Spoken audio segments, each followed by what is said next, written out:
If you're in a workplace and pathological things are happening, this is easy. I can tell you how you know if pathological things are happening at your workplace or they're happening with you. One of the two, but you can straighten that out. If you're being required to do things that make you weak and ashamed, then stop. Don't do them. Like one of the things I learned from Solzhenitsyn and Frankl was that systems go terribly out of control when people don't stop them when they're going mildly out of control. You know, and you might say, oh, I should just keep my goddamn head down and shut up. It's like, maybe you should. Like, that's not bad advice. You know, you don't want to make unnecessary enemies, and you don't need any more trouble than you need. But you got to ask yourself on a day-to-day basis, what makes you think you're not selling your soul? You know, and there's so much foolishness going on in the mid-level bureaucratic world now. That's where all the tyranny seems to be focused.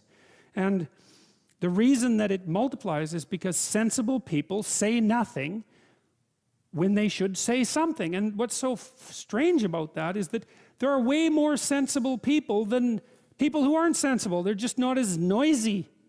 So what you'll turn out if, like, you know, so let's say something's bugging the hell out of you at work. Well, then you have to prepare to find another job. That's the first thing you have to do. I don't think that you should find another job, but you should prepare to find another job. And if possible, you should prepare to find a better job. Because if you can't tell someone to go to hell, then you can't negotiate with them. And if they've got you over a barrel, then you can't say anything. So you gotta set yourself up so you've got some mobility. And actually, that's a really good principle in your life, period. You should set yourself up so that you have a lateral move at hand. And then you should find out, well, are there things at work that are disturbing my soul? You know, and you find that out. First of all, you ask yourself, okay, I'm disturbed at work. Okay, I'm probably weak and deceitful and useless and lazy. You might as well start with that. And then you talk to some people, like your wife, your friends, your co-workers, and find out, are you stupid, deceitful, and lazy? Or is there something not so good going on at work? And so if you can then eliminate your own personal pathology as a cause of your dissatisfaction, then maybe there's something rotten in the state of Denmark. And maybe you should say something about it before the whole goddamn thing collapses, because that can happen. It can happen in companies a lot faster than people ever think. You know, and you may find that, well, first of all, you may find if you say something, well, first of all, that's an adventure, that's for sure. That's a bloody adventure. And you have to do it carefully. And you have to be prepared for it. But it might be the best thing that ever happened to you. And the other thing is, if you're careful about it, you get your words right. Like, and this is strategic battle, right? It's not something you wander into carelessly. Then you may find that there's lots of people who feel exactly the same way you do, and that you've actually cottoned on to something. You're a canary in a coal mine, and not just some like psychopathic mouthpiece. So you got to ask yourself when you go and do what you do, like, is this making you stronger? Is this making you weaker? And if it's making you weaker, then you got to ask yourself, do you really want to be weaker?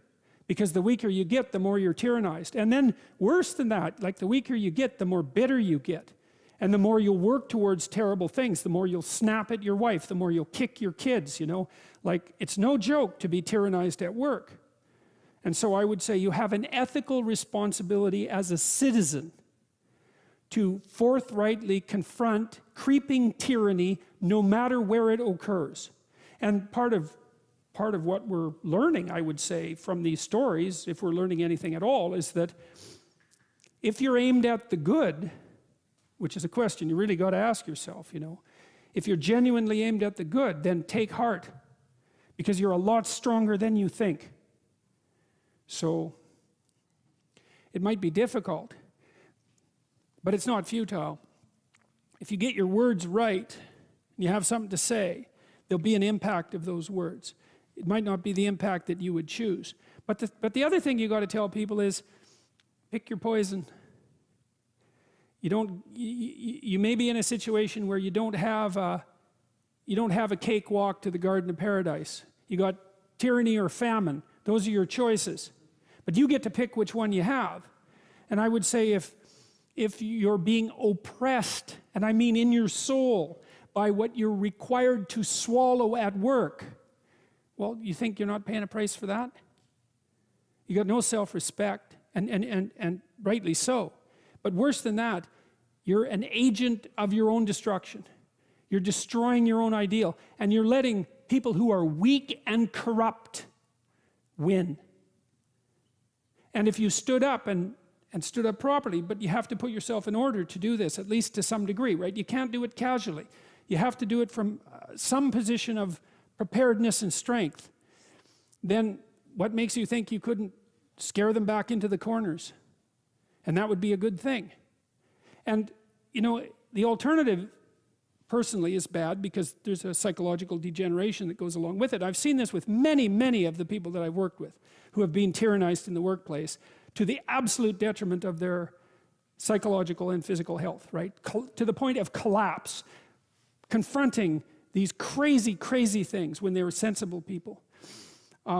That's a terrible price to pay, man. Like, it's a bad price. And then, if the foolishness isn't dealt with at the local level, when it's still relatively trivial, then it will multiply until it's dealt with at the social level. And we're seeing signs of that already. Antifa is a good sign of that. You know, and problems that aren't solved multiply, and soon people fight. And you know, better to argue than to fight, unless you want to fight. And some people want to fight, and I can understand why, but I wouldn't recommend it, because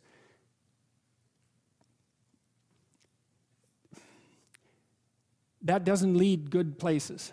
It really doesn't lead good places. So I'd say you have a duty. Maybe that's why you stand up. It's because you have a goddamn duty to stand up and say, just say what you have to say.